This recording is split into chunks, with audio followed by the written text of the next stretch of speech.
Et non, vous ne rêvez pas, le bout du monde, c'est bien ici, c'est indiqué. On est à une petite demi-heure de route de Beaune, tout près d'un site étonnant qui vaut le détour. Alexandre Dumas, dans ses impressions de voyage, en parlait même comme d'une merveille, un petit Eldorado bourguignon, pour reprendre ses mots.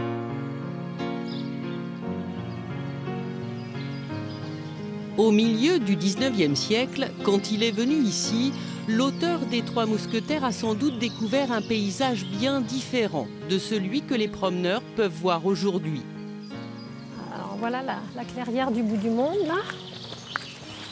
Oui, aujourd'hui, on ne voit pas beaucoup des falaises, à cause des feuilles. Patricia Racley, son mari John et Daniel Guizon habitent juste à côté du site qu'ils connaissent comme personne. C'est un vallée, en fait, c'est un effondrement. C'est la roche qui a été déposée dans la période jurassique. Ça fait 167 millions d'années. C'est la même structure que Baume-les-Messieurs, sauf que c'est plus petit. Cet amphithéâtre de falaises calcaires est peut-être moins connu que d'autres, mais classé parmi les 10 plus beaux cirques en France. On arrive dans ce lieu où on a l'impression d'être un peu à l'origine du monde. Moi, la première fois que je suis venue ici, je m'attendais presque à ce qu'il y ait des gorilles qui sortent de la forêt. Parce que c'était tellement vert, tellement luxuriant, et puis avec des roches si étonnantes que j'avais une sensation de primitivité. À chacun sa vision du lieu, remarquable aussi pour sa cascade, la récompense des marcheurs. Un petit filet pour aller se rafraîchir.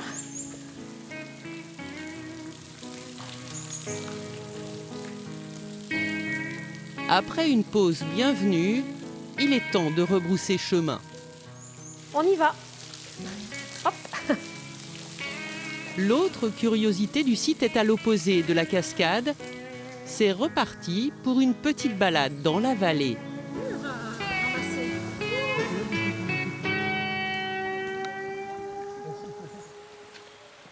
On va se rapprocher de la grotte.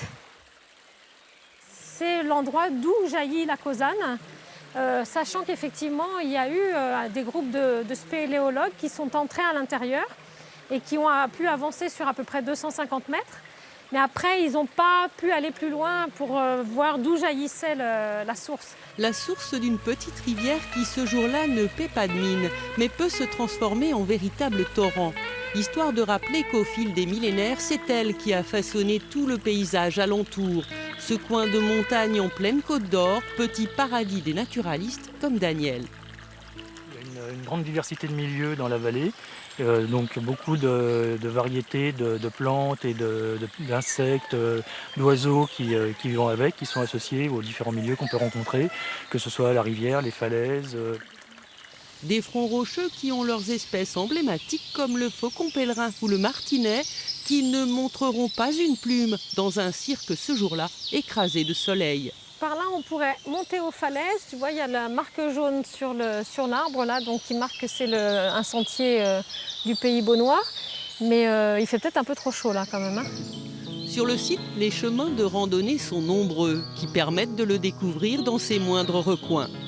Mais à chacun sa façon de profiter du bout du monde, ce petit vallon de Bourgogne si tranquille, si solitaire, si inconnu, comme l'écrivait encore Alexandre Dumas.